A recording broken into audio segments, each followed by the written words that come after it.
Hello YouTube brethren and welcome. Today we'll be talking about Wuchang Fallen Feathers. Now I've been playing the game for about 5 hours ever since I got it 3 or 4 days ago.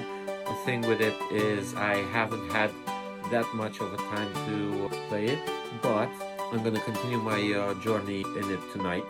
I'm gonna be streaming it on Twitch, so make sure to check that out. So let's talk a little bit about the game. Now I want to cover this. So basically this will be a partial review of it because only 5 hours will get me that much, will get me so far. So we'll be talking about it for a little bit. So in terms of the graphics in Wuchang Fallen Feathers, those are quite immersive. They're really next gen, so I really quite like that. With a rich atmospheric design that draws you into its world. So basically the color palette is often moody and atmospheric, enhancing the game's mysterious vibe, which is totally cool. That's a win in my book. So the level of detail in character models and environments really adds to the overall immersion, making it feel like a living, breathing world. So there's that. Next thing we're gonna talk about is a little bit of gameplay. Now what they've done with the feathers in this game, with the feathers that add up basically so you can use your special moves. Now that's quite unique and I totally enjoy that. But so other than that, there's not much really to talk about the gameplay. Well, maybe there is, but it's not that significant. So the skill tree is really quite big and can opt out for multiple playthroughs with different builds, which is, it kind of adds to the replayability value of the game. So I totally respect that. It's always a win in my book. But other than that, apart from other Souls-like games, there's nothing quite unique about it. Nothing intriguing, nothing new, apart from obviously the subjects I just discussed. So the combat system is fluid, challenging, with a focus on precise timing and strategy, reminiscent of Souls-like games. So the enemies are tough, the bosses are unique in their own way. They're intense fights and there's a satisfying sense of progression as you master different combat techniques. So it really keeps you on your toes. Now with the graphics, I would say I would rate it around 7.9-ish.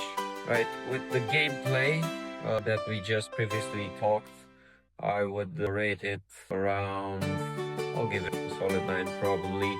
With indulgence, I'll give it a 9.5 because I really had some satisfying moments in my 5 or 6 hours playthrough. So the narrative of Wuchang Fallen Feathers is intriguing, blending elements of mystery and adding to the folklore, keeping you curious for more. So the story hasn't been quite touching so far in the first few 5 hours, but we'll see where it goes from here because I'm curious to learn more. So in terms of other Souls-like games, Wuchang has a distinct atmosphere that blends Eastern folklore with challenging combat. It's a bit more linear than Elden Ring, but still offers that same sense of rewarding difficulty.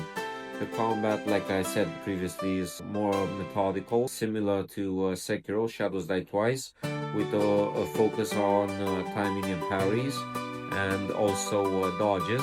And while it may not have the vast open world of Elden Ring, it definitely delivers that tough, satisfying challenge that fans of the genre love. So on a scale of 1 to 10, I would overall with the game, I would totally rate it around 8.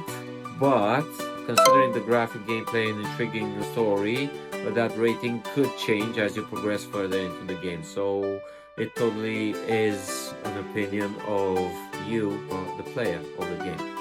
As I used to have a saying, and I still totally do, the taste of the game is not to be discussed.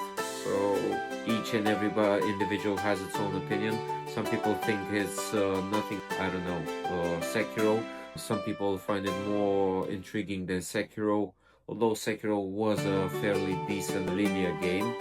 I totally enjoyed that, and I also platinumed it on my PlayStation. And I've also platinumed Elden Ring, and basically Elden Ring offers vast, much more open world adventure type like game, Souls-like game, whereas Sekiro and this one that I'm currently playing, Wuchang Fallen Feathers, it offers more of a linear progression, but like I said, still 100% satisfying. So with that being said, make sure you go and check that game out. It's really quite nice. It's quite a decent experience in my own opinion, at least from the 5 hours I've had the pleasure to delve in with the game. So make sure you check the game. Also, after you've seen this video, make sure you check me play it on Twitch. The link to my Twitch account is going to be in the description of this video, like I mentioned before. And as always, gratitude is in order for watching. See ya.